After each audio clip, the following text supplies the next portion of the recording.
Merci d'avoir choisi de passer du temps avec Franco Queer aujourd'hui, dans l'objectif de favoriser un espace sûr pour les conversations difficiles mais nécessaires.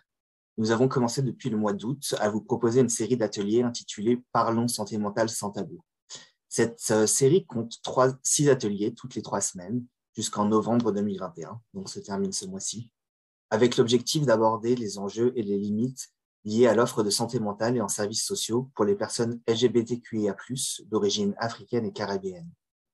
Les populations faisant partie de la diversité sexuelle et de genre, en plus d'être issues de minorités ethnoculturelles, font face à une double stigmatisation.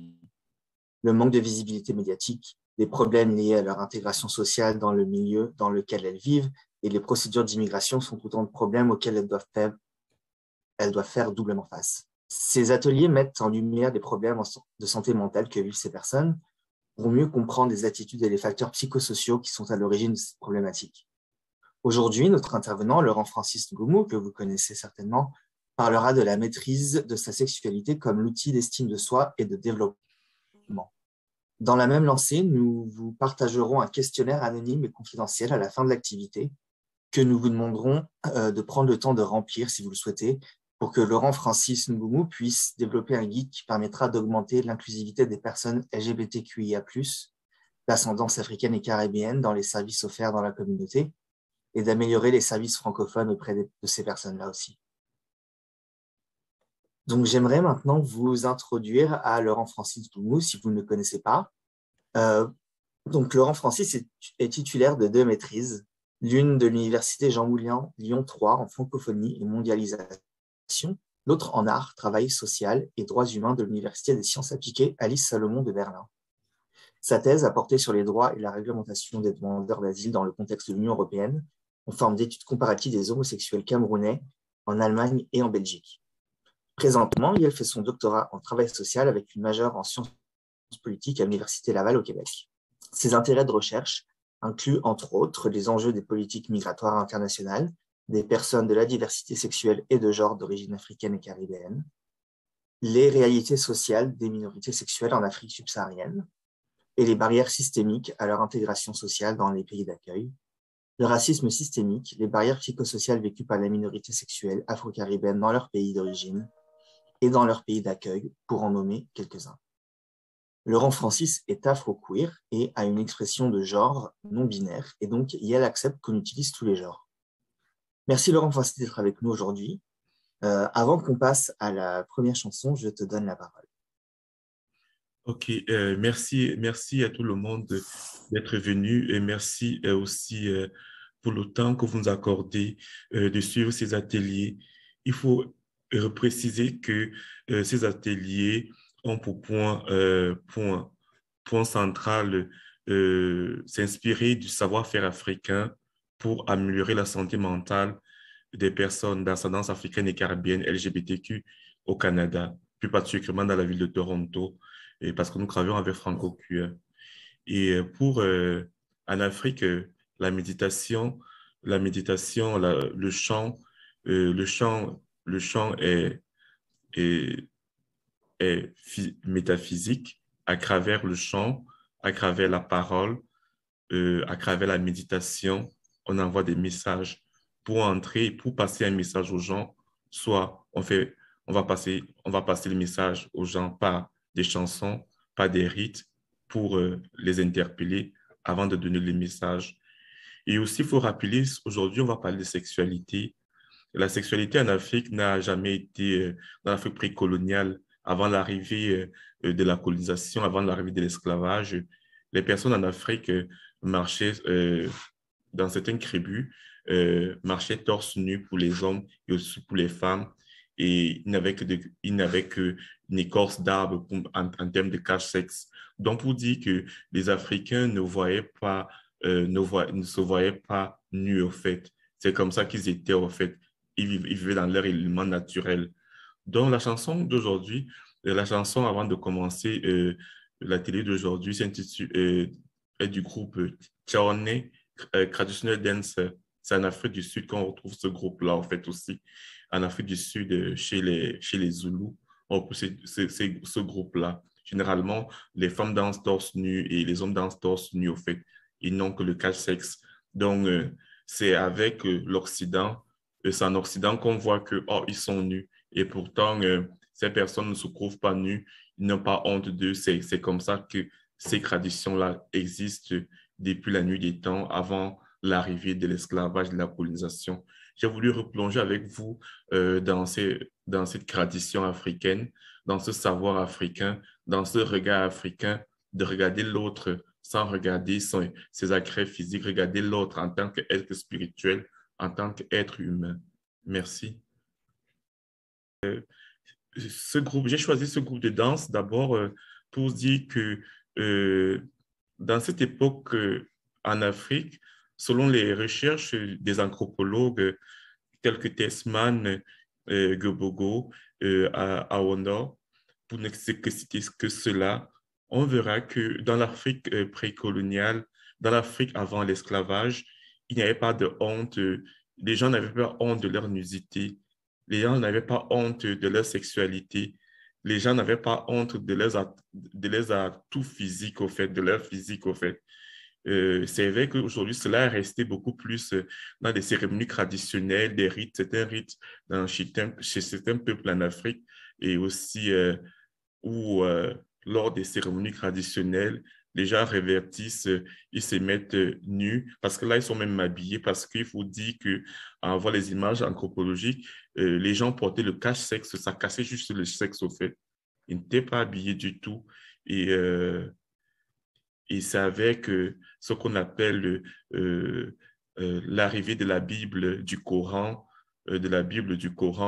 des lois d'inspiration judéo-chrétienne telles que la Bill of Rights pour les partis anglophones et le Code Napoléon d'inspiration judéo-chrétienne pour les pays francophones.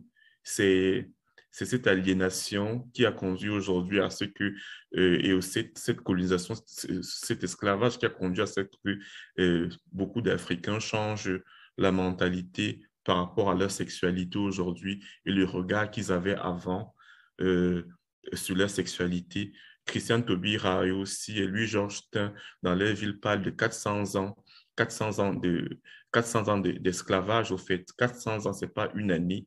Donc, vous pouvez imaginer que lorsqu'on lit Aimé Césaire dans les discours sur le colonialisme, on parle de 400 ans d'aliénation, d'assévissement de ces peuples, de ces personnes-là aujourd'hui, à telle sorte que beaucoup, parfois il arrive que si quelqu'un se met nu pour un Africain, vas-y, il aura honte. Et pourtant, dans nos traditions, les gens marchaient comme ça, ils n'avaient pas honte d'eux, ils n'avaient pas cette espèce de tabou-là, cette espèce d'accret-là. Et maintenant, aujourd'hui, comme notre atelier d'aujourd'hui parle de la sexualité, on va parler de la sexualité sous le prisme du savoir-faire africain.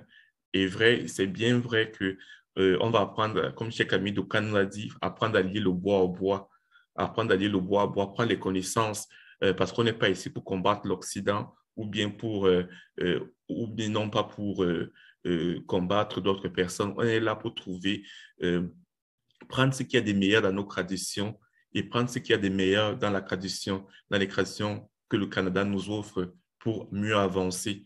Et comme le dit, nous sommes dans un pays où le multiculturalisme est valorisé. Le multiculturalisme, qu'est-ce que veut dire le multiculturalisme? Ça veut dire au Canada qu'on apporte de sa culture, on apporte de son identité pour le développement du Canada sans toutefois opprimer ou bien mettre mal à l'aise l'autre. On garde son identité, son authenticité, et avec ça, on avance. C'est pour cela que, en termes de définition, qu'est-ce que la sexualité? J'ai choisi de prendre des définitions canadiennes de la sexualité. C'est aussi une manière on a vu ce que l'Afrique, qu'est-ce qu'on pensait de l'homme, de la nudité, de la sexualité en Afrique. Et là, maintenant, on apporte une définition occidentaux-centrée de la sexualité, dont on fait la part des deux. On prend les deux connaissances pour être fort et prêt à accueillir le monde. Biologiquement, on dira que, excusez-moi, donnez-moi un instant. Biologiquement, on dira que euh, la sexualité, c'est l'ensemble des caractères physiques qui différencient les sexes, les individus mâles et femelles, le fait d'être sexué. Donc, de manière biologique, c'est ça la définition. Ensemble des caractères physiques qui différencient les sexes.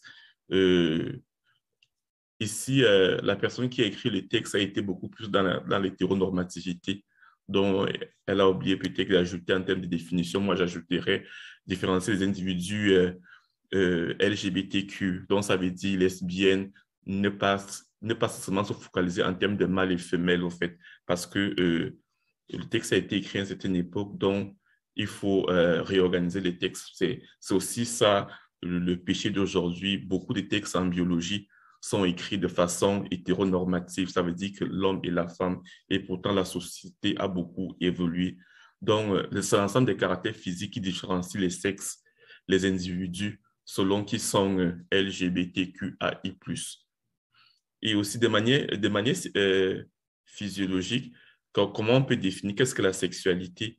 La sexualité, c'est l'ensemble des mécanismes physiologiques qui concourent au rapprochement des sexes et à la production de l'espèce, pas nécessairement la position de l'espèce. Donc, parce qu'on sait que les sexes peuvent se rapprocher, pas nécessairement pour reproduire l'espèce.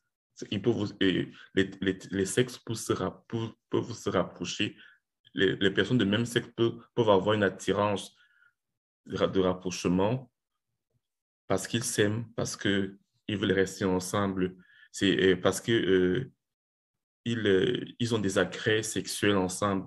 Ils peuvent établir un acte sexuel. Ils peuvent établir un acte sexuel où chacun sera satisfait. Donc, c'est ce rapprochement des sexes-là, en fait. C'est la définition physiologique qui est vraiment importante ici sur la sexualité. C'est le fait de se rapprocher du sexe, sur le fait de rapprochement des sexes lors d'un acte sexuel, lors de, par exemple, d'avoir une attirance vers une personne, quel que soit son sexe. Ça peut être une personne ça peut être une personne de même sexe, ça peut être une personne d'un sexe différent, ça peut être une personne alors de deux sexes ou bien une personne qui a peut-être deux sexes au fait aussi, ce rapprochement-là au fait.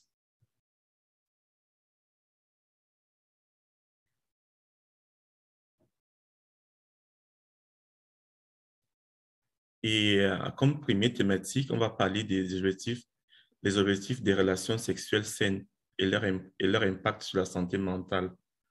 Ici, il faut rappeler que nous sommes Nous sommes dans un organisme qui recueille des personnes immigrantes LGBTQ qui viennent d'Afrique et des Caraïbes, qui ont été persécutées, qui ont été longtemps persécutées dans leur pays d'origine à cause de leur orientation sexuelle.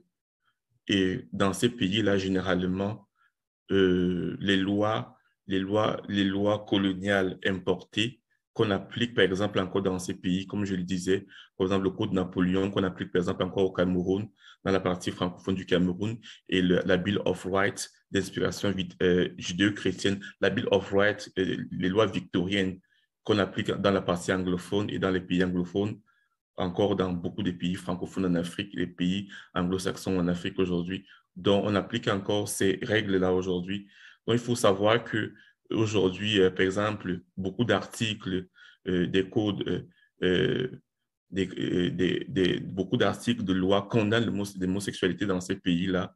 Et ça veut dire que le rapport, le rapport à la sexualité, parce qu'on est homosexuel, parce qu'on a décidé d'aimer une personne de même sexe que soi, on est persécuté dans ces pays-là. Et cela a beaucoup d'impact sur la santé mentale de ces personnes, au fait, dans leur pays d'origine. Et ils portent ce bagage-là lorsqu'ils arrivent même aussi dans les pays d'accueil, le cas du Canada aujourd'hui dont nous parlons. Donc, ensemble les objectifs des relations sexuelles, les objectifs des relations sexuelles saines et leur impact sur la santé mentale. On peut d'abord dire que l'ensemble des tendances et des activités qui, à travers le rapprochement des corps, l'union des sexes, généralement accompagnée d'un échange psycho-affectif, recherche le plaisir charnel, l'accomplissement global de la personnalité. Donc, on veut dire ici que, je voulais expliquer ici que l'objectif d'une relation sexuelle, c'est de satisfaire un plaisir charnel, c'est d'aider à l'accomplissement global de la personnalité. Parce que à un moment, on grandit, et lorsqu'on grandit, le corps développe, par exemple, le corps développe, le corps se développe et le corps a certaines envies, au fait.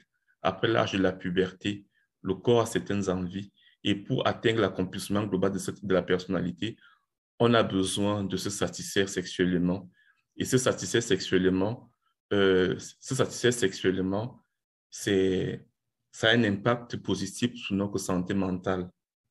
Donc ici, il faut partir, il faut, euh, il faut se laver, il faut se dégager la tête des stéréotypes parce qu'aujourd'hui, vous entendrez, les gens vont vous dire le sexe n'est pas important, le sexe n'apporte rien, le sexe c'est quelque chose de banal. Non, le sexe c'est quelque chose de primordial. Le sexe ne saurait être quelque chose de, le sexe ne saurait être quelque chose de banal, d'obscène ou bien quelque chose. C'est juste l'usage aujourd'hui. Les gens utilisent le sexe pour faire des choses qui n'ont rien à voir avec les objectifs réels d'une relation sexuelle saine. Ici, je parle des relations sexuelles saines. Ça veut dire que des relations sexuelles entre personnes adultes consentantes, et ça veut dire que la personne t'a donné son accord, tu as son accord, la personne est adulte et là, présentement, lors de relations sexuelles, tu as des envies et là, alors que personne n'a des envies et cela te fait du bien physiquement, corporellement et mentalement, en fait. Relations sexuelles saines, parce que je parle de cela, relations sexuelles saines, parce qu'en Afrique, longtemps, par exemple au Cameroun, par exemple en Haïti et dans beaucoup de pays tels que le Bénin, le Sénégal, le Maroc et autres pays, lorsque les relations homosexuelles dans ces pays-là sont conçues comme des relations déviantes, en fait. Ce sont des relations abominables. Et pourtant, parfois, on a vu que les gens sont persécutés dans ces pays alors qu'ils font des relations sexuelles avec un autre adulte consentant. Et pour l'imaginaire de ces pays-là, pour la doxa dont les populations de ces pays-là, cela est vu comme des relations qui ne sont pas saines au sein de la société. Et généralement, cela impacte souvent sur, euh, sur la sexualité des personnes LGBT africaines, parfois pas tous, selon les études qui ont été faites, cela impacte sur leur santé mentale, à tel point où parfois même vous aurez des relations saines avec une personne adulte consentante dans ces pays-là, mais vous aurez toujours l'impression d'être dans le péché. Parce que moralement, tellement on nous a éduqués en nous disant que c'est mal, ce n'est pas bien. Ça veut dire que même lorsqu'on pratique l'acte sexuel avec quelqu'un de même sexe, un adulte consentant, cela voudrait dire que on ne se sent pas bien, en fait, parce que mentalement, ça ne va pas. Et pourtant, l'objectif d'une relation sexuelle saine, c'est de nous libérer, c'est la recherche du plaisir charnel, de l'accomplissement global de la personnalité, et aussi nous donner une bonne santé mentale. Et cela impacte souvent aussi les gens, les personnes immigrantes, lorsqu'elles arrivent ici, par exemple au Canada, euh, elles arrivent ici au Canada et dans leur relation avec d'autres personnes qui ne sont pas comme eux, ou bien entre eux, elles ont toujours du mal, malgré que la police ne va plus venir les chercher dans leur chambre pour savoir est-ce que telle couche avec telle personne, qui couche avec telle personne, mais elles ont toujours peur au fait. C'est resté dans, c'est resté dans le mental au fait que c'est toujours malsain, c'est pas bien. Il est temps aujourd'hui de comprendre que euh, normalement, dans un pays, normalement, on devait faire des thérapies, par exemple, des thérapies, pas des thérapies de conversion, excusez-moi, des thérapies pour aider ces personnes-là à se rétablir de cela, en fait. On devrait aider ces personnes-là à comprendre que ce qu'ils font lorsqu'ils le font avec un adulte consentant de même sexe, ils ne sont pas dans le péché. Ce sont des relations sexuelles saines. Il faut arriver à, à laver, à ouvrir, à aider ces personnes-là à oublier, euh, à se voir comme des démons dans des miroirs lorsqu'ils font des actes sexuels, au fait. Donc, c'est pour cela que beaucoup, dans les actes sexuels, vont plutôt satisfaire leur partenaire. Ils s'oublient eux-mêmes parce qu'eux-mêmes, ils ne se considèrent pas. Ils se considèrent toujours comme étant dans le péché. Donc, il est important de clarifier quand on pose la question, quel est l'objectif même d'une relation sexuelle? L'objectif d'une relation sexuelle, c'est la recherche du plaisir charnel et l'accomplissement global de la personnalité. Et vous verrez que des personnes qui n'ont pas des relations sexuelles saines, parfois, cela impacte sur leur comportement, sur leur humour, sur leur manière de faire. Donc, ça veut dire que la personne, par exemple, elle n'est pas satisfaite charnellement très bien. Et aussi, cela bloque son mental, au fait. Ça veut dire que la personne arrive avec des sauts d'humeur, la personne a du mal à s'exprimer, la personne, euh, la personne ne comprend pas ce qui lui arrive au fait. Et parfois, peut-être que c'est alors que c'est quelque chose qui est lié, par exemple, au niveau de sa sexualité.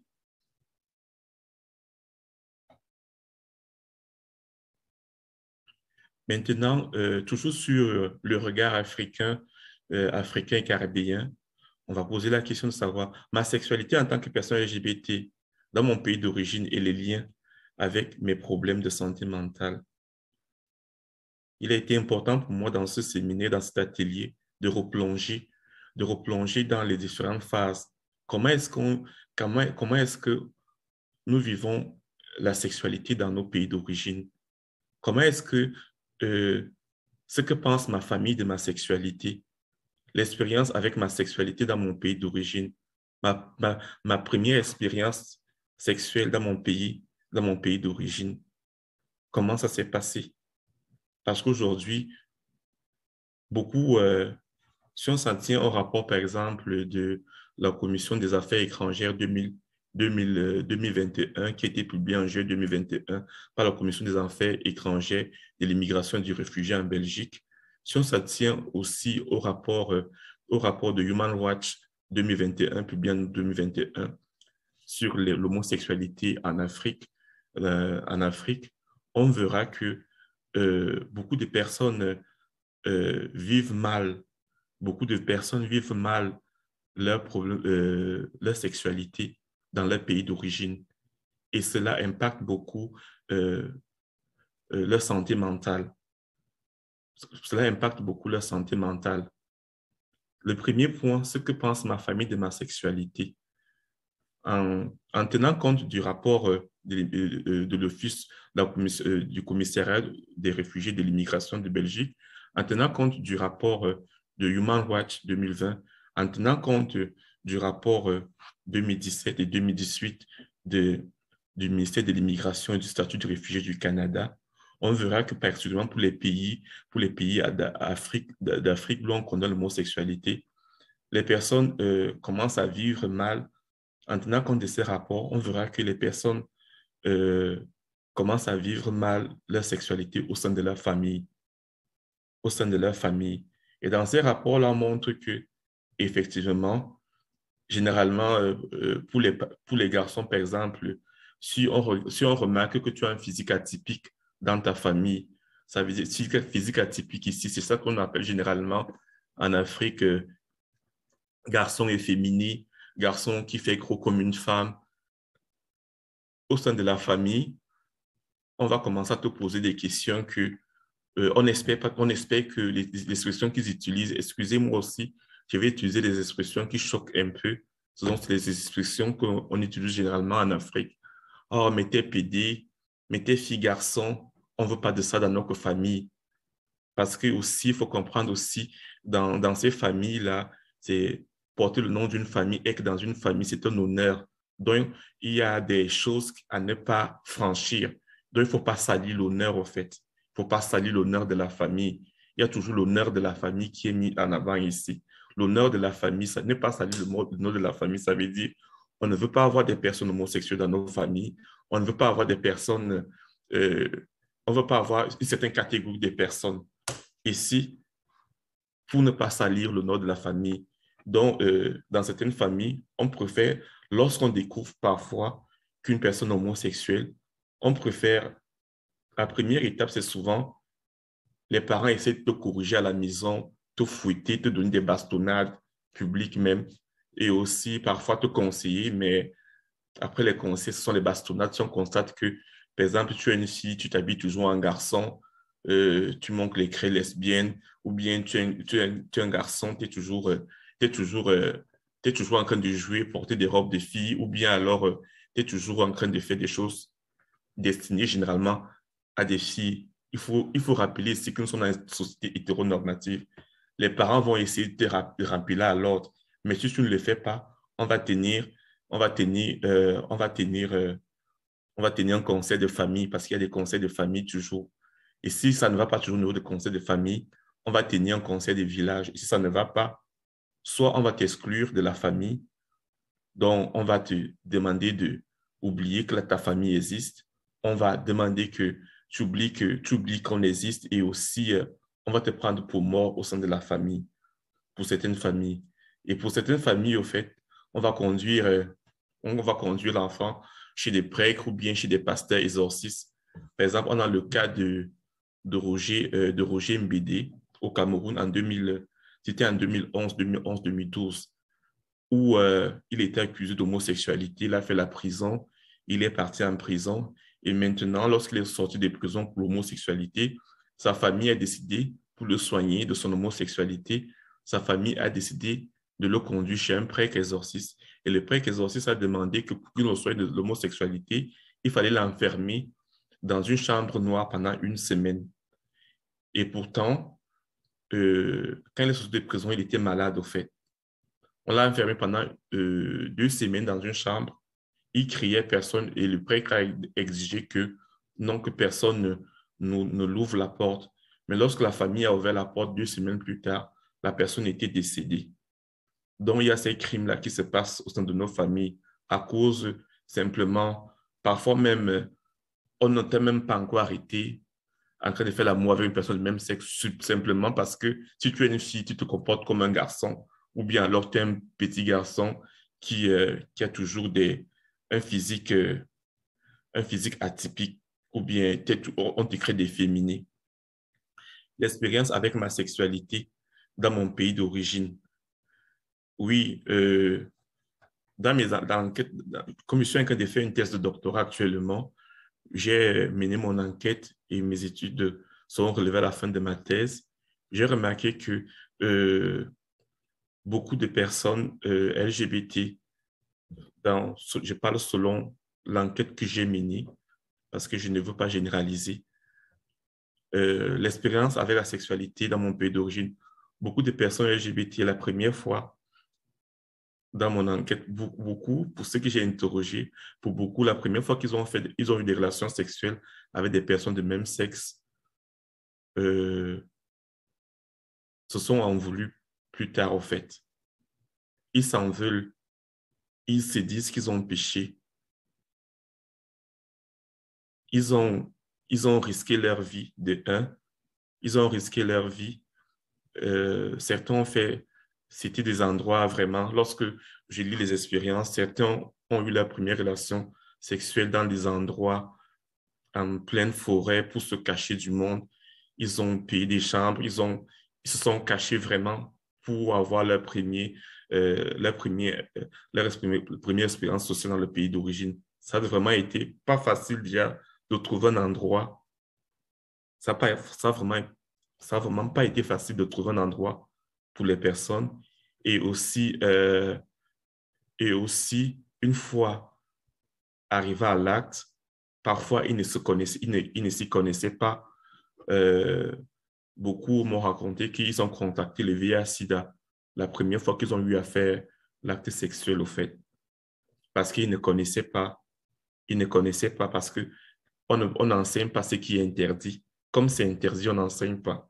Donc, ça veut dire que le fait même qu'un garçon va aller demander du préservatif, on va peut-être croire qu'il va aller coucher. Automatiquement, on va se dire que comme il est un garçon, c'est celui qui va coucher avec une fille. Donc, ça veut dire que certains ont peur même de demander le préservatif. Certains même aussi, euh, certains même aussi concurremment à ceux qui ont déjà de l'expérience, se laissent aller. Ils se disent que tellement il a envie, il se laisse aller. Parfois, il ne se protège pas. J'ai eu beaucoup de jeunes garçons, 23 ans, 21 ans, 22 ans, et qui dit 24 ans, et qui dit il a le VIH. Le VIH, ce n'est pas quelque chose de mauvais aujourd'hui parce qu'on soigne déjà, on soigne déjà le VIH aujourd'hui. Donc, et aussi beaucoup pendant la pénétration, certains disaient qu'ils avaient, en même temps, ils aimaient, en même temps, c'était douloureux parce qu'ils n'avaient pas peut-être, ils ne savaient pas que les lubrifiants existent, par exemple, les lubrifiants existent, ils ne savaient pas comment préparer, se préparer intimement, se préparer intimement. Comme je dis souvent, ça a été vraiment, ils n'avaient pas de conseils, ils n'ont personne qui les a conseillés, par exemple, dans leur maison ou bien un organisme qui donne des conseils pratiques sur la sexualité. Pour ça, ils n'avaient personne au fait.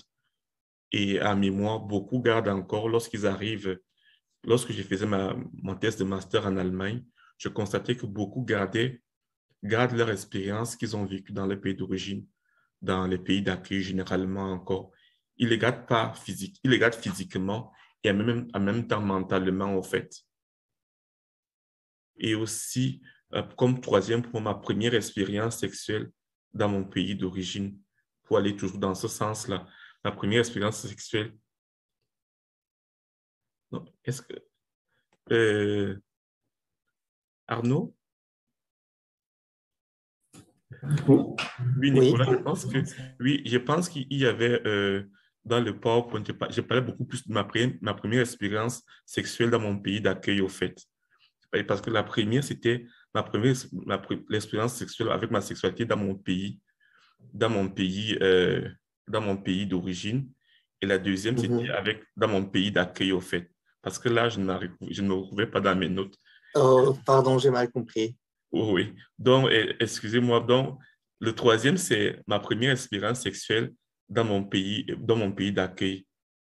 Dans mon pays d'accueil, on arrive généralement dans un pays où on a eu ce bagage traumatisant dans sa famille, dans son pays d'origine. Il faut dire aussi qu'on aime nos pays d'origine malgré tout ce qui s'est passé. Donc, on arrive avec ce bagage-là psychologique, toutes les persécutions qu'on a reçues, toute l'expérience sexuelle dans le pays d'origine. Et parfois même, comme je le disais, certains choisissent de prendre le chemin de la mer ou bien du désert. Par exemple, j'en connais beaucoup de personnes qui ont demandé l'asile, qui sont parties du Cameroun parce qu'ils avaient été battus et maltraités au sein de leur famille. Ils ont décidé de partir du Cameroun. En partant du Cameroun, ils ont pris le bateau pour Limbé. À Limbé, ils sont arrivés au Nigeria. Et parce que le Cameroun est limitrophe au Nigeria, et à partir du Nigeria, ils sont arrivés là-bas, le Nigeria, c'est un grand pays, c'est un des plus grands pays d'Afrique. Et beaucoup n'avaient pas d'argent, beaucoup ont dû s'exposer, faire de la prostitution, se vendre sexuellement. Je parle des lesbiennes, des personnes lesbiennes, je parle des personnes trans, des femmes trans, des hommes trans, et je parle aussi des personnes LGBT aujourd'hui. J'en connais beaucoup qui sont aujourd'hui à Strasbourg. Et ils ont dû se prostituer là-bas au Nigeria. Et arrivé au Nigeria, il fallait passer la frontière du Bénin ou bien aller vers le Niger, arriver au Niger. Et arrivé au Niger, il fallait partir vers le Maroc, la Tunisie, bien l'Algérie. L'Algérie, parce que le Haut Commissariat à l'époque, c'est toujours d'actualité, le Haut Commissariat des réfugiés à Alger. Il fallait traverser ces frontières de ces pays-là. C'est des déserts et c'est tout. Parfois, vous arrivez et aussi, on les demandait beaucoup d'argent. On les demande toujours d'argent. Les passeurs les demandent toujours d'argent. Pendant cet exil-là, beaucoup subissent des violences sexuelles. Beaucoup subissent des violences sexuelles. Ils ont fui leur pays parce parfois certains, ils ont fui leur famille parce que parfois certains ont été violés par leur oncle, par leurs propres parents dans leur propre maison, des lieux de persécution dans leur quartier, ils ont décidé de partir. Maintenant, pendant le chemin de la traversée, il faut traverser au moins 5 pays. Et pour traverser ces 5 pays-là, c'est pas facile pour eux, ils n'ont pas d'argent. Donc, beaucoup sont obligés de se prostituer pour gagner un peu d'argent et de quoi payer les passeurs. Les passeurs, et pour arriver en Méditerranée. Et parfois, certains arrivent à Alger, ils demandent l'asile et ça met, faut suivre les procédures des Nations Unies au commissariat pour demander le statut, pour avoir l'asile et venir demander le statut de réfugié dans un pays comme le Canada. Il y a toutes ces expériences-là que les gens portent avec eux, tout ce bagage-là que ces gens-là portent avec eux. Et lorsqu'ils arrivent, on ne les offre pas directement un service psychologique ou bien un service psychologique qui va comprendre cette réalité-là. Généralement, les personnes qui les reçoivent ne sont pas au courant de cette réalité-là ou alors ils ont appris cette réalité-là à la télévision ou bien ils ont lu quelques livres au fait.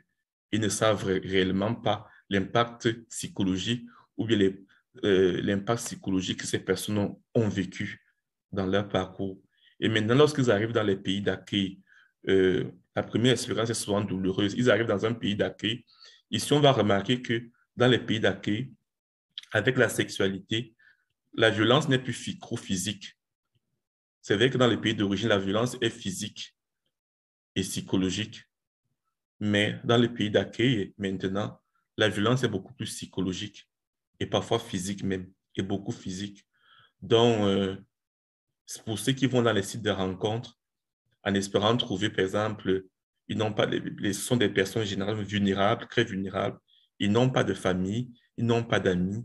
Ils vivent dans des camps, parfois dans des hôtels que l'État les a logés, les hôtels parfois qui ne sont pas bien accommodés. Et là, la personne veut trouver un espace, veut se recréer une famille, veut se créer une santé mentale, veut se recréer une vie. Généralement, ils se retournent vers des sites de rencontres. On a par exemple, il y a tellement beaucoup de sites de rencontres. Ils se retournent dans les sites de rencontres. Et qu'est-ce qui se passe dans les sites de rencontres? La violence ici commence, elle est physique.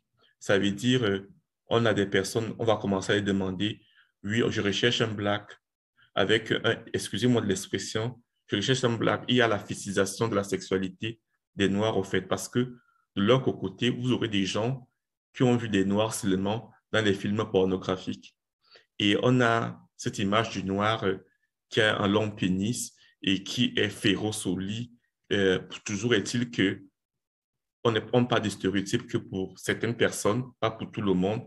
Un Noir doit toujours avoir la position d'actif. Ça veut dire qu'il doit toujours jouer la position, entre guillemets, ce qu'on dit en Afrique de l'homme, actif. Oui, et obligatoirement, il doit toujours avoir un long pénis.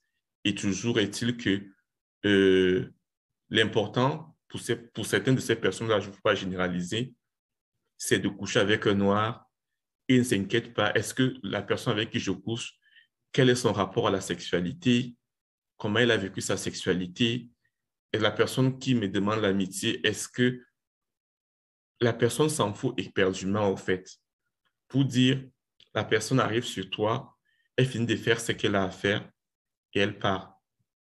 Et parfois même, dans ces rencontres-là, certains Noirs se sont souvent violés et on pense qu'on est Noir, on ne peut pas être violé. Ils se font violer. Parfois, ils arrivent de faire, ils refusent de faire l'acte sexuel avec la personne, mais la personne insiste, la personne finit par violer la personne. La personne ne connaît pas les moyens de recours. Et aussi, ce sont des premières expériences comme ça. Et parfois, comme la personne est née dans un territoire, dans un pays où l'homosexualité était tabou, il n'a pas eu assez de conseils comment pratiquer ses relations sexuelles et tout. La personne a peur même de parler de sa sexualité. Et la personne a peur de parler de sa sexualité parce qu'elle a honte. Elle a honte de tout ce qu'elle a vécu. Elle prend ça comme une honte, là, de l'impact sur sa santé mentale. Et imaginez, en plus, elle vient d'être violée ou bien elle vit seulement les gens qui viennent faire, qui viennent en tourisme dans son corps parce que je dis, ce sont des touristes au fait qui ont longtemps rêvé d'un noir sauvage et qui viennent. Et c'est vice-versa. Même chez les lesbiennes, elles les vivent au fait aussi. Parce que dans mes études au Cameroun, il s'est relevé que beaucoup de lesbiennes subissent des violences sexuelles au sein de leur famille. Beaucoup ont subi des violences sexuelles au sein de leur famille au quartier. Je me souviens de cette fille-là qui m'a raconté que les gars de son quartier passaient le temps à lui dire qu'elle marche comme un homme et on va lui montrer. Ils ont profité un soir, comme ça, elle est arrivée. Ben, ils ont agressé, 10 garçons se sont mis sur cette personne parce que, justement, elles l'ont violée, ils ont fait ce qu'ils ont fait. On l'a laissé après, ils l'ont déchirée, on l'a laissée nue, elle était là, sans habit et tout et tout. Et lorsqu'elle est partie dans sa famille lui a dit, OK, enfin, j'espère que tu vas devenir une vraie femme parce que depuis là, nous m'en doutait, c'est bien ce que les gars là ont fait. Donc, ce sont des expériences vraiment. Et imaginez un peu que donc cette personne arrive là au Canada et sa première expérience, c'est des femmes lesbiennes féroces, tigresses au lit. C'est ce genre de stéréotype que certains font face. Pas tous, mais certains font face. Il ne faut pas que je généralise ici. Merci beaucoup.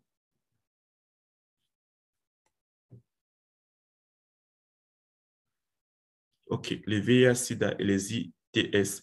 Je sais qu'en Afrique, on appelle ça infection sexuellement transmissible. On appelle ça IST en Afrique, mais ici au Canada, on appelle infection transmissible sexuellement. Ils appellent ITSS.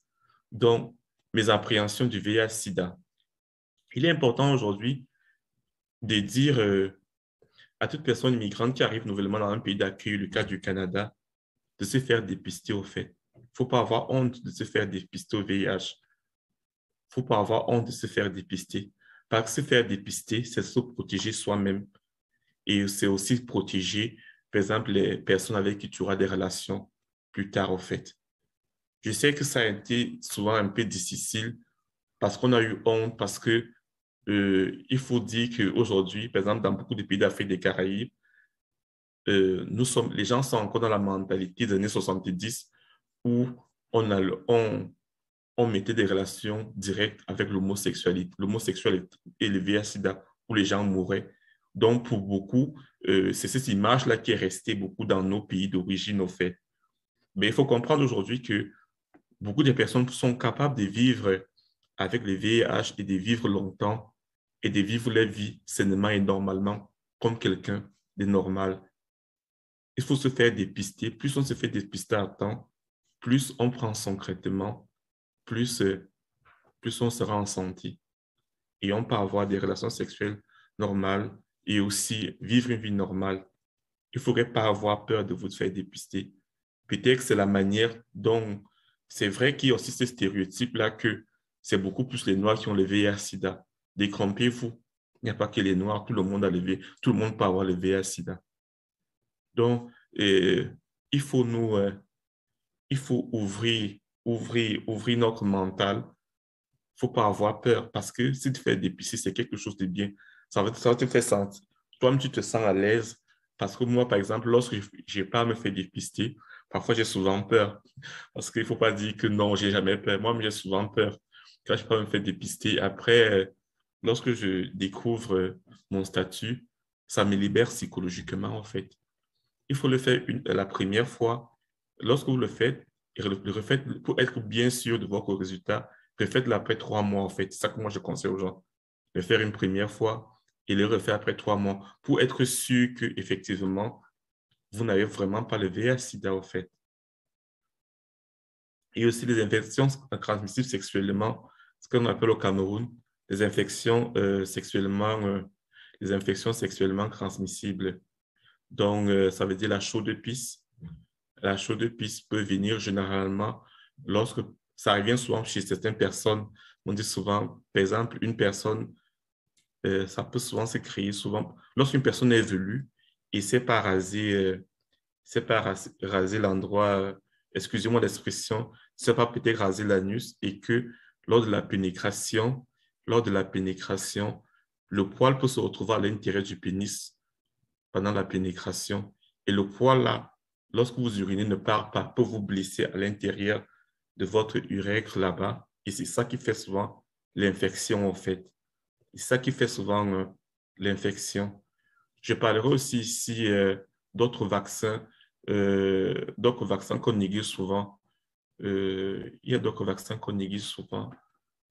J'oublie le nom, mais c'est important d'avoir ces vaccins-là contre l'hépatite, justement, vaccin contre l'hépatite.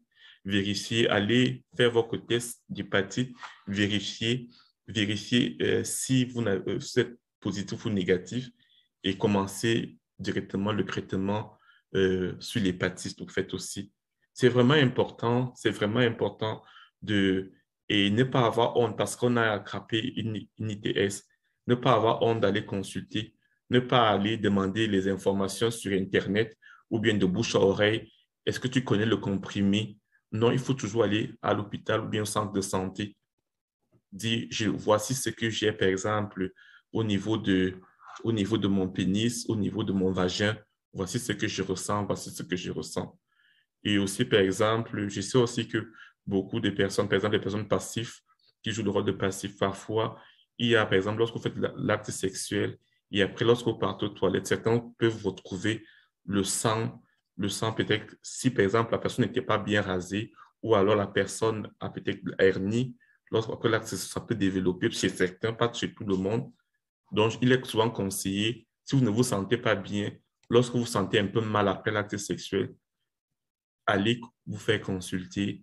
Et là, je pense bien, le médecin va vous donner des conseils adéquats pour cela, en fait. Et aussi parce que je sais que ça demande beaucoup de courage, parce que ça a été pendant longtemps, pendant une grande partie de votre vie, comme un tabou, comme quelque chose d'interdit. Je sais que ça demande beaucoup de courage. Et c'est aussi qu'on a honte. Mais je suis sûr que les gens sont...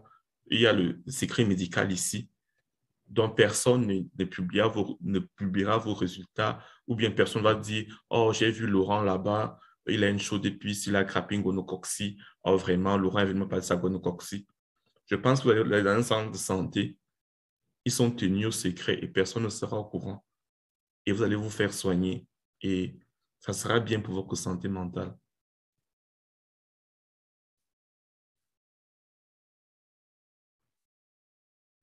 Pourquoi dit-on que pourquoi dit-on que le corps n'est pas un objet sexuel? C'est une question qui est importante à se poser parce que on sait, on sait, pour beaucoup qui ont subi des violences au sein de leur famille et aussi même au sein de la communauté, parce qu'il faut le dire en Afrique, parce que euh, tu ne peux pas dévoiler que tu sors avec un homme qui a le même sexe que toi. Tu ne peux pas dévoiler que tu sors avec peut-être une fille qui a le même sexe, une fille comme toi, si tu es une fille. Tu ne peux pas dire ça au sein de ta famille, mais beaucoup qui ont un peu l'esprit éveillé, ils sortent avec toi aujourd'hui, ils sortent avec une autre personne demain, ils sortent avec d'autres personnes après, ils sortent avec... Ils sortent... Allô? Il y a quelqu'un qui a le micro ouvert. Allô? Il y avait une personne, excusez-nous, il y avait une personne qui avait un micro ouvert. Donc, tu sors avec une autre personne aujourd'hui et là, généralement, on se sent un peu abusé. Si, par exemple, vous avez mis toute votre confiance en cette personne-là et vous avez l'impression que cette personne vous utilise au fait et tu ne peux pas revendiquer, tu ne peux pas le dénoncer parce que c'est interdit. Mais lorsque tu arrives aussi ici dans le pays d'accueil, tu te rends compte que, tu te rends compte que euh, tu as dit que tu aimais une personne, mais la personne est venue, elle a fait son tourisme dans ton corps, elle a fait ce qu'elle avait à faire, elle t'a bloqué de partout, elle ne t'écrit plus au fait. Et 2 mois plus tard, la personne te rappelle, elle revient faire la même scène sexuelle sur ton corps, après elle disparaît, après elle réapparaît encore et te donne toujours des mots semblants. C'est là on dit que non, mon corps n'est pas un objet sexuel. Savoir user de son corps pour préserver sa santé mentale. Savoir user de son corps, ça veut dire que quoi?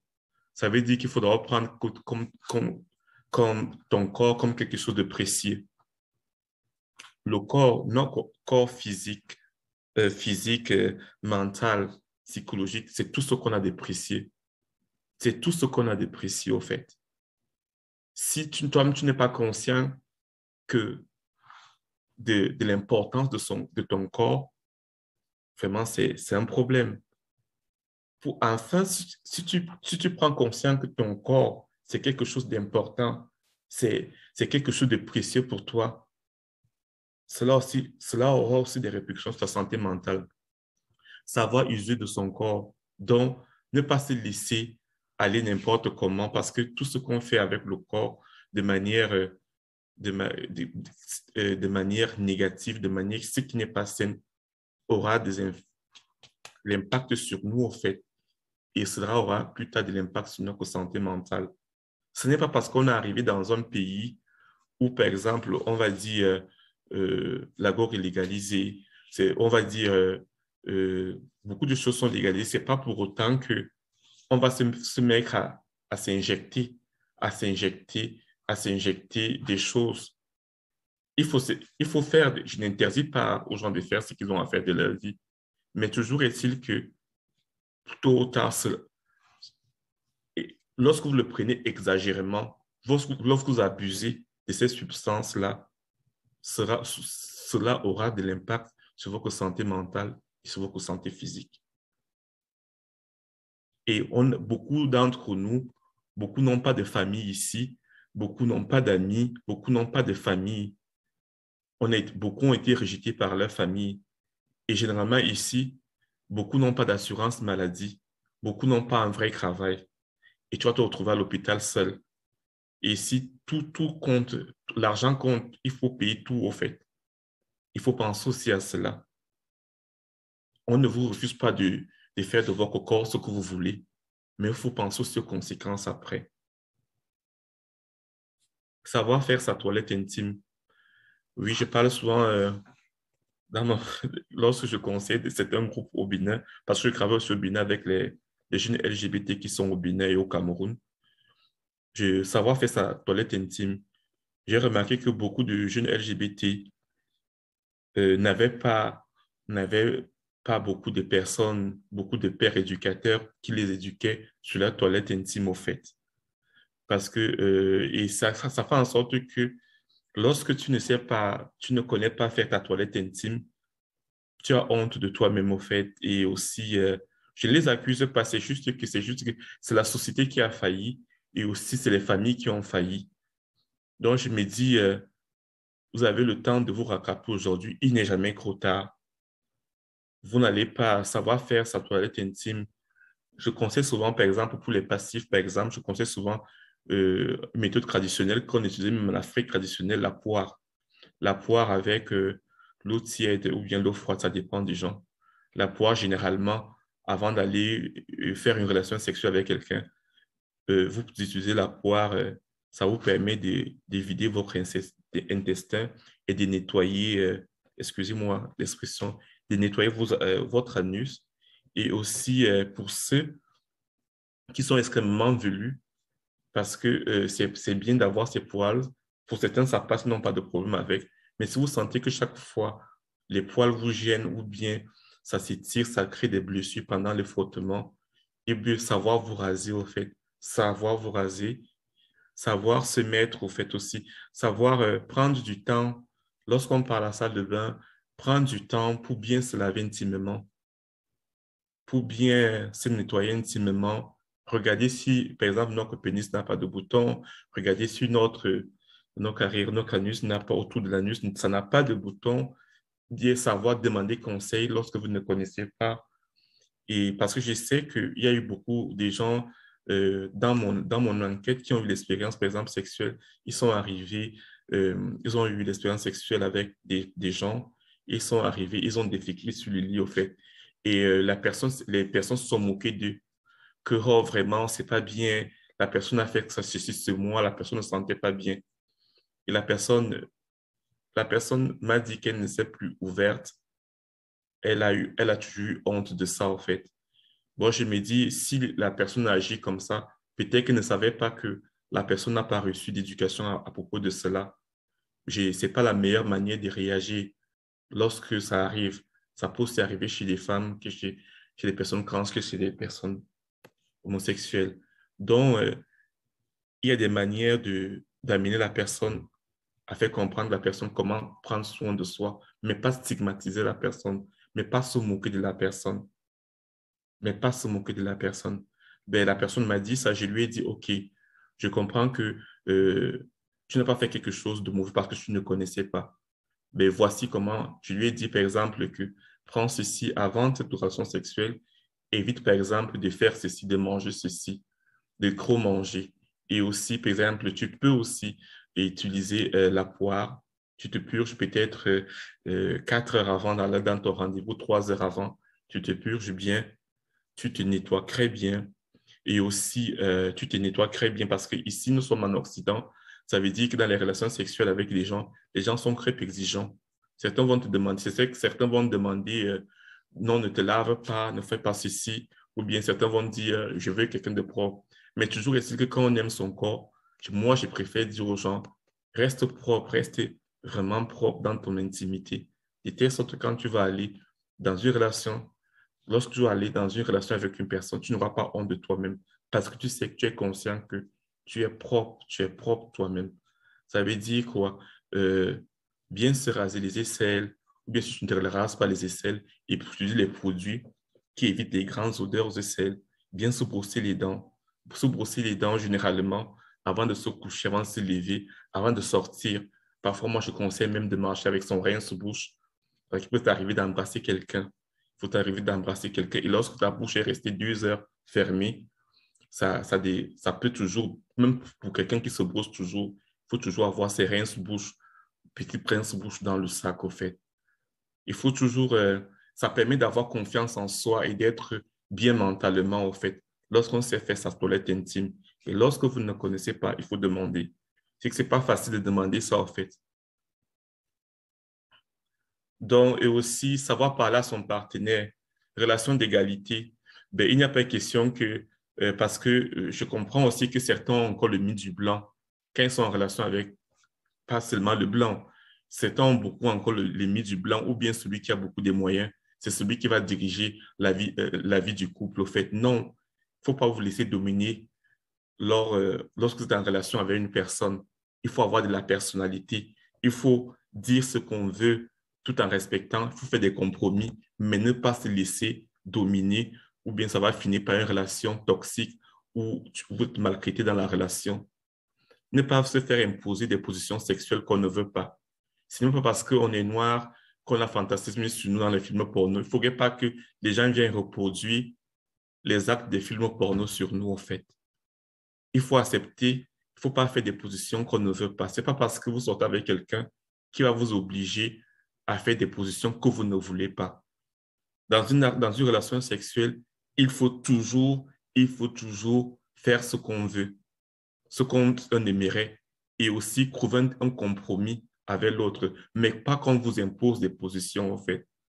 Vous êtes un être humain, vous avez une dignité, et que quelqu'un ne vous impose pas ce que vous ne voulez pas dans la relation sexuelle. Parce que si quelqu'un vous oblige à faire ce que vous ne voulez pas pendant la relation sexuelle, ça peut être conçu comme un viol.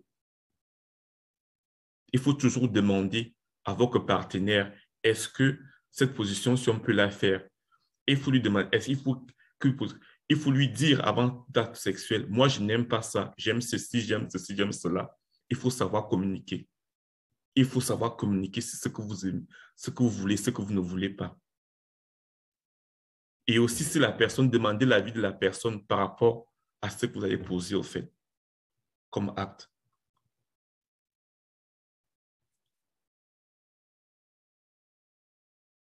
Les méfaits des stéréotypes sur ma sexualité, l'impact de ma santé mentale, les stéréotypes liés au... les- Ah, nous avons quelle heure, s'il vous plaît? J'ai oublié d'allumer l'heure. On a 19h12, donc il nous reste une vingtaine de minutes. OK. Et aussi, on a les stéréotypes liés aux personnes noires, dont les méfaits des stéréotypes. Les gens pensent que cela n'a pas d'impact sur les gens. Moi, moi particulièrement, et beaucoup d'études aux États-Unis ont démontré que les stéréotypes sexuels sur les Noirs ont l'impact psychologique sur les Noirs, au fait. Vous irez, par exemple, au lit ou bien faire une relation sexuelle avec une personne et la personne va vous dire, non, moi, dans les films, moi, j'ai vu que le Noir faisait l'amour jusqu'au matin. Alors que vous êtes une personne normale, alors que vous êtes une personne normale, vous avez peut-être fait une ou deux fois, mais la personne, parce qu'elle a des a priori, elle a vu des cinémas, elle veut représenter ça sur vous, au fait. Et vous avez l'impression que cela a de l'impact sur les Noirs. On exige des performances aux personnes noires, LGBT, dans leurs relations, des performances qu'ils ne veulent pas. Pas généralement. Pour les études que moi j'ai lues et ce que, à partir de mon expérience, au fait, on n'a pas à vous exiger des expériences, au fait, des performances, parce que cela impacte votre santé mentale. Donc, moi, comme j'ai dit, c'est pas comme quelqu'un qui a l'habitude d'utiliser le God. Le God, ce sont des objets sexuels que les gens utilisent, que quelqu'un a l'habitude de l'utiliser. Un God qui a la dimension d'un pied, qui va venir te demander aussi, parce que tu es noir, tu vas te déshabiller, il va trouver que tu as un pénis normal, il va te dire que non, ton pénis n'est pas vraiment XXXL comme je voulais, je suis désolé. Ça, ce sont ceux-là, des stéréotypes qui ont de l'impact sur la santé mentale. Il y a des gens qui se referment à jamais, ils ont honte d'eux, et pourtant ils sont normaux. Blanc, noir, jaune, que tu sois blanc, noir, jaune, on est tous pareils au fait. On est tous pareils. Donc, il n'y a pas que ce sont les noirs qui ont le long pénis, c'est les blancs qui ont les... Non, non, non. Il peut arriver qu'un blanc a un long pénis, il peut arriver aussi qu'un noir a un petit pénis, il peut arriver. Donc, il peut arriver aussi qu'une lesbienne blanche a certains accrets qu'on retrouve chez des lesbiennes noires. Donc, pourquoi est-ce que il faut que les gens arrêtent de... Il faut pas vous laisser dominer par les stéréotypes. Si quelqu'un te lance un stéréotype comme ça, il faut lui dire que tu n'as pas aimé. Faut pas rester la bouche fermée ou bien ne rien dire au fait. C'est parce que plus vous laissez les gens nourrir ces stéréotypes, plus les gens ne changent pas et se disent que c'est normal de poser ces actes-là, en fait. Toujours est-il que cela a les effets sur la santé mentale, mais les gens ne se rendent pas compte. C'est du racisme. C'est du racisme et ces stéréotypes-là, c'est du racisme même. La fétichisation sexuelle des personnes noires, c'est du racisme, en fait. Et ça a de l'impact sur la santé mentale de ces personnes. Ça empêche la personne, premièrement, de se sentir bien psychologiquement. Ça envoie de la honte à la personne. Je n'ai pas été performant, je n'ai pas été ceci. Et généralement, tu verras dans cette génération, les gens vont te dire, oh, je suis sorti avec quelqu'un du Bénin. Je suis sorti avec quelqu'un, je suis sorti avec un Camerounais. Oh, je suis sorti avec trois Noirs. Oh, vraiment, quand on est sorti ensemble, lui me faisait ça. Lui me faisait ceci. Oh, vraiment, lui, il avait ceci. Non, tout le monde est différent. Si tu voulais sortir avec ces personnes-là, tu devais rester avec ces personnes-là. Ne viens pas transvaser les manquements de chez autres personnes. Chez moi, en fait, j'ai ma particularité. Je suis unique à mon genre et j'ai mes atouts que les autres n'ont pas. Et je suis en compétition avec personne. On passe à l'autre diapo. Bon, l'exemple de bonne pratique, parce qu'on va passer aux questions après. Mon corps comme source d'estime de soi et de développement de bonne pratique, être attentionné et s'aimer soi-même. Il faut s'aimer soi-même. Je sais qu'on a souffert, je sais qu'on a été, on était la honte de nos familles, je sais qu'on a souffert, on nous a critiqué de tous les noms. Il est temps d'être attentionné et de s'aimer soi-même. Apprendre à s'aimer soi-même. Et aimer son corps, être attentionné et s'aimer soi-même. Mettre en place des règles et des routines claires et les respecter. Oui. Mettre des règles claires et des routines lors de vos relations sexuelles claires et les respecter. Ne pas avoir honte de dire ce qu'on désire. Ne pas se faire imposer des choses qu'on ne veut pas. Demander de l'aide pour adopter des bons comportements. Ah ben oui. Si vous ne connaissez pas comment ça se passe lors de rapport sexuel, ou si vous avez peur, si vous n'avez pas de bons comportements dans vos relations sexuelles, il faut demander conseil. Demander conseil au sexologue, demander conseil à quelqu'un quelqu'un qui travaille dans le milieu médical en relation avec la sexologie, demander conseil, connaître ses droits face aux violences sexuelles. Ah ben oui, beaucoup de personnes noires LGBT sont violées. Ils n'en parlent jamais de ça. C'est encore des tabous parce que pour certains noirs, non, on ne peut pas être violé. Si quelqu'un te viole pendant une relation, il fait quelque chose que tu ne veux pas, il faut porter plainte. Savoir reconnaître ses limites et faire un bon usage de son corps. Il faut pas abuser parce que si on abuse, on risque de mourir, on peut tomber d'overdose et autres. Savoir reconnaître ses limites. Dans l'idéal, favoriser les relations stables et saines, pas obligatoires. Voilà les usages de bonnes pratiques que je vous conseille aujourd'hui. Il n'y a pas, tout n'est pas dit. Je n'ai pas tout dit. On n'a pas assez de temps, mais il y avait tellement à dire sur ce sujet.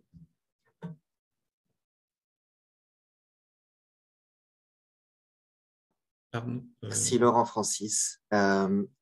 Alors, j'aimerais, moi, de mon côté, partager quelques ressources qui pourraient venir en aide aux participants qui auraient peut-être besoin de soutien ou plus d'informations.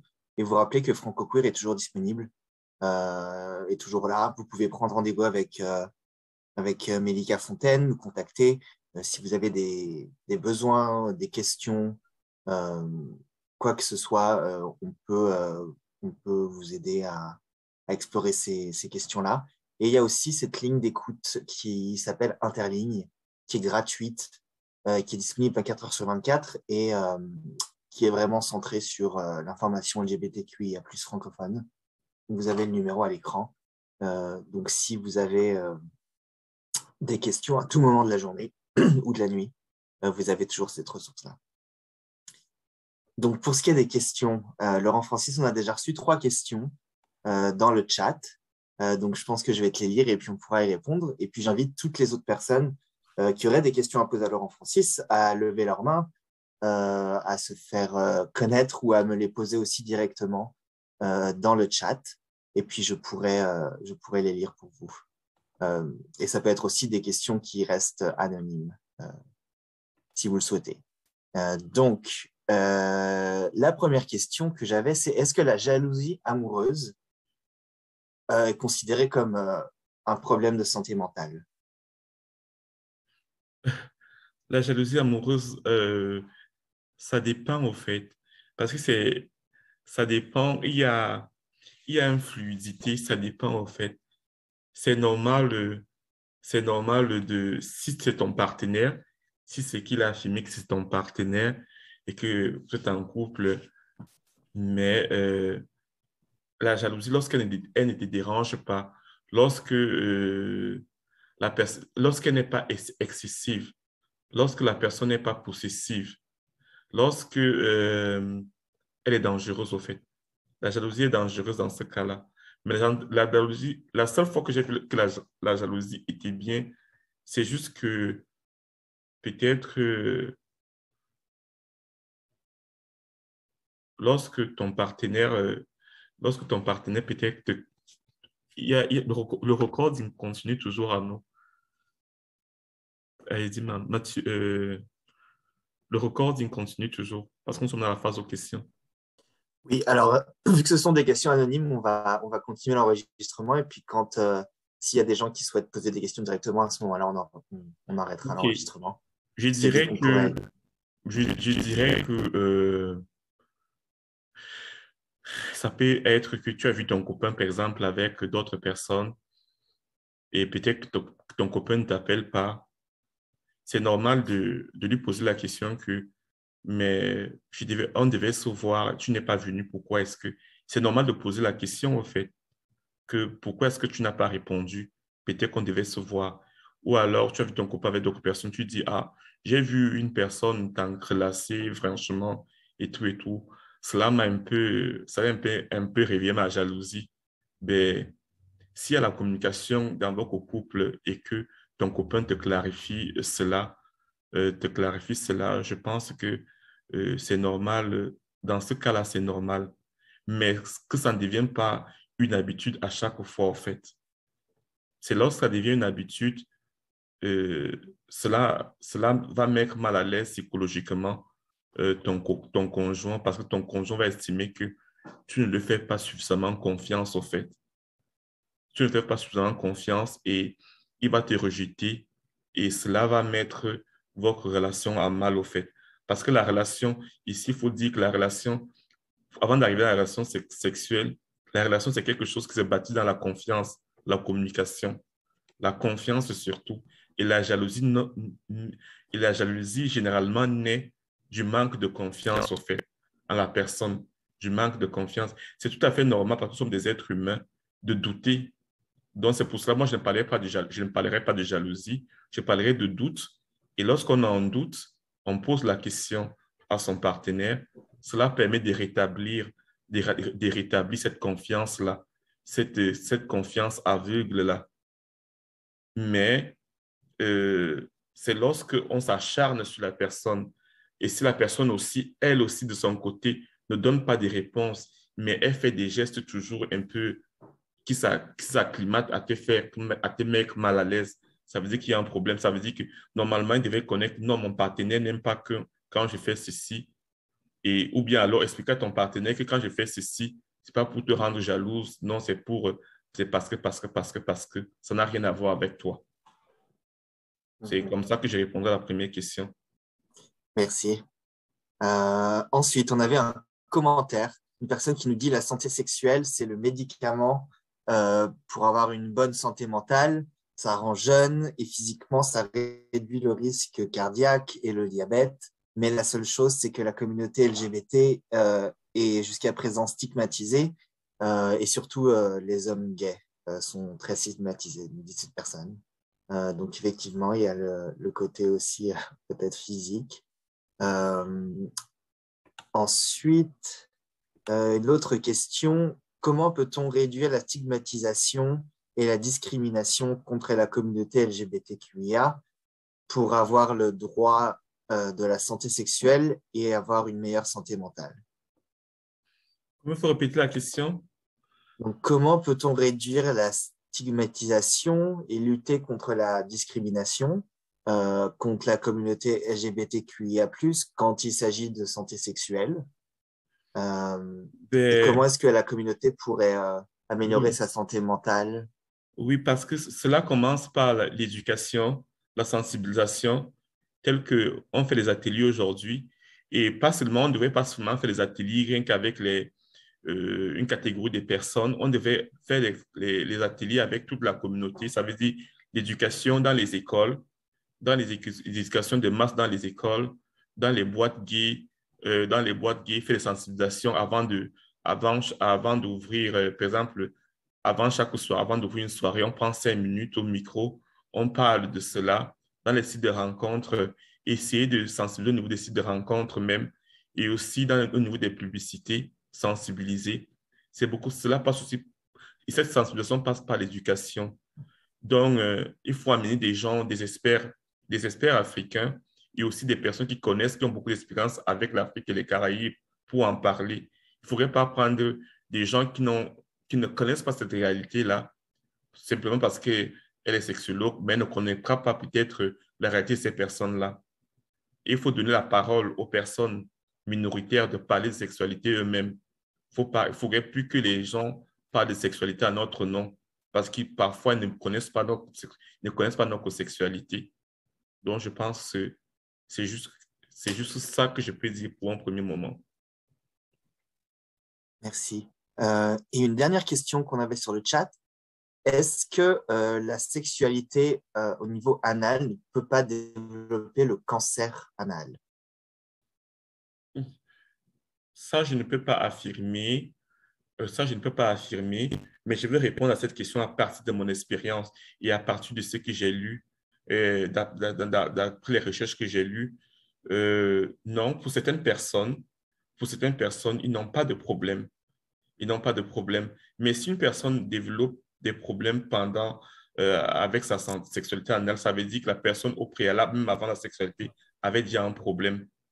Mais il y a, il y a une personne hétérosexuelle qui me disait euh, mais ça ne vous fait pas mal. Je dis, est-ce que lorsque tu fais le sexe, tu fais la sexuelle avec ta femme de manière anale, est-ce qu'elle a mal?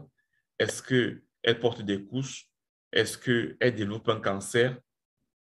Il dit non. Mais pourquoi donc poser cette question lorsqu'il s'agit des personnes homosexuelles? Mais aussi, allô? Oui. Donc, et aussi, je dirais que si vous sentez mal, si vous sentez mal lors d'une relation sexuelle, il faut aller consulter. Je vais vous faire consulter, au fait. C'est tout ce que je peux dire. J'espère que j'ai répondu à la dernière question. Et donc sur ce, voici la dernière note musicale pour la soirée. Amadou et Mariam, je pense à toi.